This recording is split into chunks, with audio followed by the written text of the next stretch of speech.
Hey, this is Cam with the West Central Montana Avalanche Center. We're up on Lolo Pass today, northwest aspect, about 6,000 feet in the highway shots. So this area saw some rain all the way to the ridge lines a few days ago, and that created this thin rain crust with about 3 to 4 inches of new snow on top of it. Already we do have some small facets developed directly below that crust. We'll get back to that in a minute. For the rest of the snowpack, we're seeing primarily rounding throughout. The biggest red flag is 20 centimeters from the ground, so about 10 inches. Below it, we've got 4 millimeter rounding depth ore, and above it, we've got 2 millimeter rounding facets. So we do have a bit of a grain size step off there, which can be a red flag for poor snowpack structure.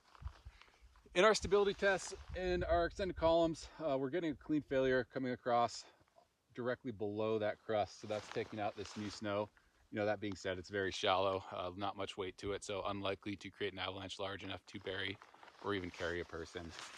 As far as that lower red flag of the poor snowpack structure with the grain size step off, that's in that low probability, high consequence scenario. You are unlikely to trigger it, but if you did, you probably wouldn't see any red flags beforehand, and potentially the second or third or fourth person on the slope could be the one that triggers it. And there is a lot of mass to it. I mean, that's a solid 1 finger slab in areas, so if you were to trigger that avalanche, potential for it to be larger, more destructive.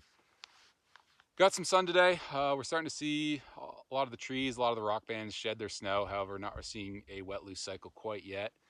If we do continue to get sun, this new low density snow, especially sitting on top of that crust, will have a pretty good bed surface for wet loose avalanches to run. So if you start seeing larger roller balls or point releases starting to fan out, that's an indicator that you are entering into a wet snow avalanche cycle and potentially time to get off solar aspects or move to lower angle slopes. With that, let us know what you're seeing and ski and ride safe.